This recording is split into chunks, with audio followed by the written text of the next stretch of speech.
Let's head on over to page 5, about halfway down. We have one more topic that we need to discuss, and it is the signs of our trig functions in each quadrant. We've already discussed that the quadrants are labeled with Roman numerals and that the labels of the quadrants go in a counterclockwise direction. So I'm going to draw another little grid here so that I can fill in just a couple of things. We established quadrant 1, 2, 3, and 4. Those are the quadrant numbers. We've discussed the angle measures all the way around a circle, so from 0 to 360.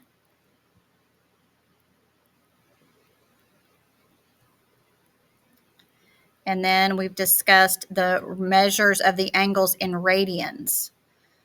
So we said that 90 degrees is the same as pi over 2 radians. 180 degrees is the same as pi radians. 270 degrees is the same as 3 pi over 2 radians. 360 degrees is the same as 2 pi radians. So now we have this silly little acronym, all students take calculus. All students take calculus. And we use those letters just like we label the quadrants. We go in a counterclockwise direction. And it's all students take calculus. All students take calculus. The reason that we use these letters is to help us remember which trig functions are positive in each quadrant. Okay, so the first quadrant, A stands for all, because all trig functions are positive in quadrant 1. Quadrant 1, everything's positive. The S is going to be sine. In quadrant 2, sine and its reciprocal pair are positive. Everything else is negative.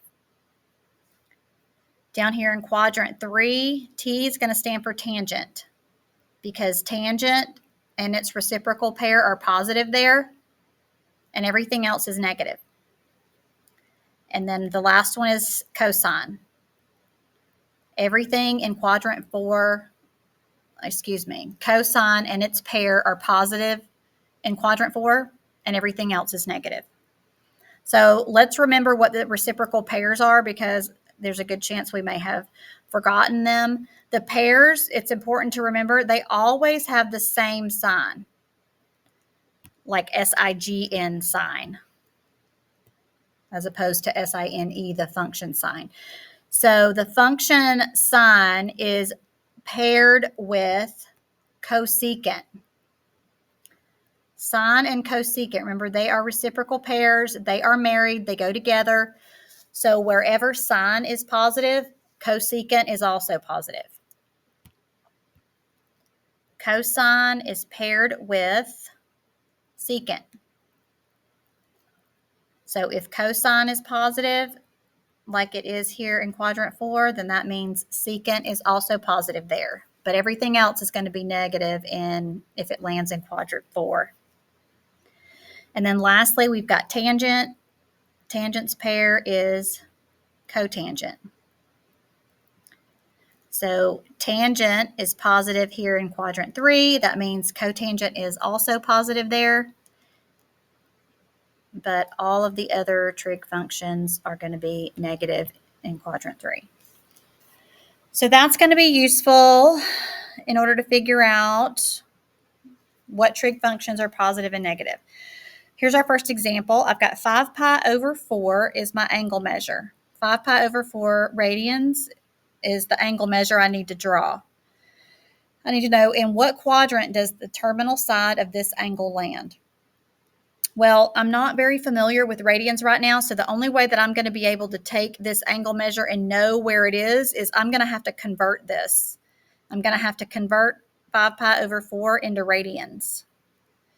So the way I'm going to do that is multiply this by 180 degrees over pi. And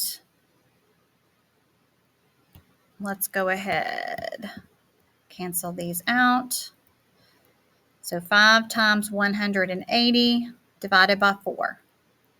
This will give me my angle measure in degrees. It's 225 degrees.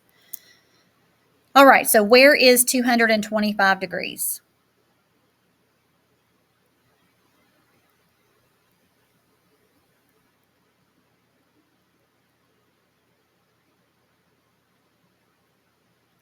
(225 degrees is going to land somewhere in this quadrant, right? Somewhere over here. And this is quadrant 3. So that means 5 pi over 4 lands in quadrant 3. What trig functions are positive in this quadrant? I go up to my all students take calculus, and in quadrant 3, tangent is positive and cotangent is also positive. What trig functions are negative in this quadrant? Sine's going to be negative, cosecant, cosine, and also secant. Everything else is going to be negative in quadrant 3. All right, let's go ahead over and hit pause, and you do this one. Find out all the information needed after you have converted 5 pi over 6 into degrees and find out what quadrant it lands in.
Okay, so there's one other thing called quadrantals, which are the angles that land on the x and y axis, the angles that land at 90, 180, 270, or 360.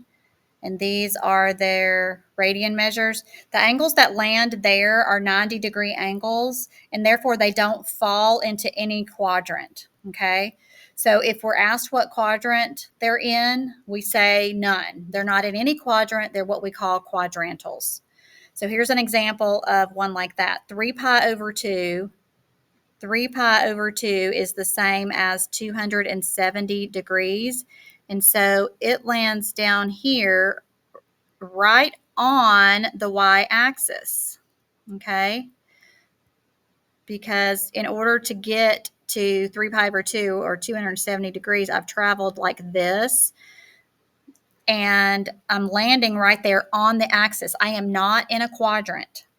So when it asks me, in what quadrant does the terminal side of this angle land? It does not land in a quadrant. We say none. None. It is quadrantal?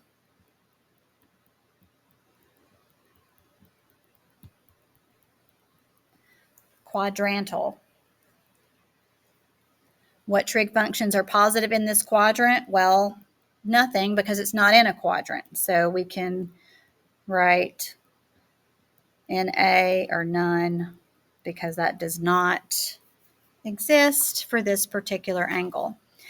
Okay, tons of stuff to practice. So happy trigonometrying. Answer key will be posted, and that's it. That's all I got.